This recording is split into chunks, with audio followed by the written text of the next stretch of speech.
ফেনী শহরতলির কালিদাস পাহালিয়া নদীর তীরে গড়ে উঠেছে পাহালিয়া অ্যাগ্রোর পেয়ারা বাগান। ৭ একর জমিতে লাগানো হয়েছে প্রায় ৪,০০০ উন্নত জাতের পেয়ারা গাছ। ফলও আসছে আশানুরূপ। বাগান কর্তৃপক্ষ বলছে প্রতি গাছ থেকে বছরে ৭০ থেকে ৮০ কেজি পেয়ারা উৎপাদন হয়। বছরে বাগান থেকে প্রায় ২৯৪ টন পেয়ারা পাওয়া যায়। বর্তমানে এর বাজার মূল্য প্রায় ১,৪৭,০০,০০০ টাকা।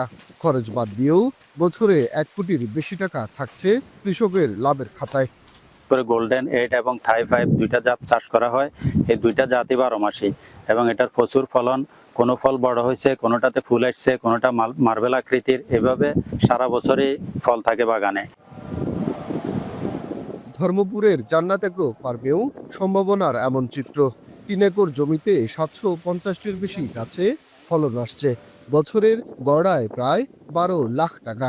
এই ফল কিনতে অনেকেই সরাসরি চলে আসছেন বাগানে।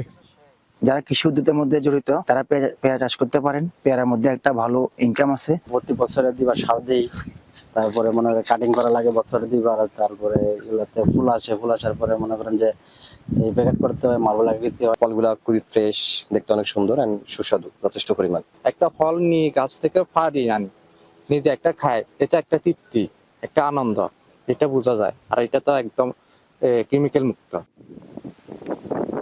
স্থানীয় কৃষি বিভাগ বলছে জেলার মাটি পেয়ারার জন্য অত্যন্ত উপযোগী। আগে মিশ্র ফল বাগানে ২-১টি পেয়ারা গাছ দেখা গেলেও এখন বাণিজ্যিকভাবে আলাদা করে বাগান করা হচ্ছে। বাজারে আপনারা লক্ষ্য করবেন এই বছরও ব্যাপকভাবে আগাম পেয়ারা অলরেডি মার্কেটে চলে এসছে এবং খুবই সুমিষ্টি। বিশেষ করে আমাদের থাই পেয়ারার জাতটা খুবই ভালো, এটা খেতে খুবই সুমিষ্ট এবং ক্রেতারাও খুব আগ্রহ সহকারে এই পেয়ারাটা নিচ্ছেন। তো আশা করছি আমাদের ফেনী জেলায় এটার একটা ভালো বাণিজ্যিক সম্ভাবনা আছে। জেলায় বর্তমানে বছরে উৎপাদন হয় প্রায় ১,৮০০ টন পেয়ারা, যার বাজার মূল্য অন্তত ৭ কোটি টাকা। ফেনী শহরতলির যে বাগানটিতে আমরা দাঁড়িয়ে, এটি একসময় ছিল এক ফসলি জমি। সেই জমিতে এখন সারা বছর উৎপাদন করা হচ্ছে উন্নত মানের পেয়ারা।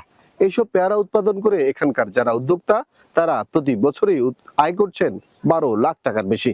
স্থানীয় কৃষি বিভাগ বলছেন এই ধরনের জমিতে যদি পেয়ারা জাতীয় ফল উৎপাদন করা হয় তাহলে কৃষকরা আরো বেশি লাভবান হবেন।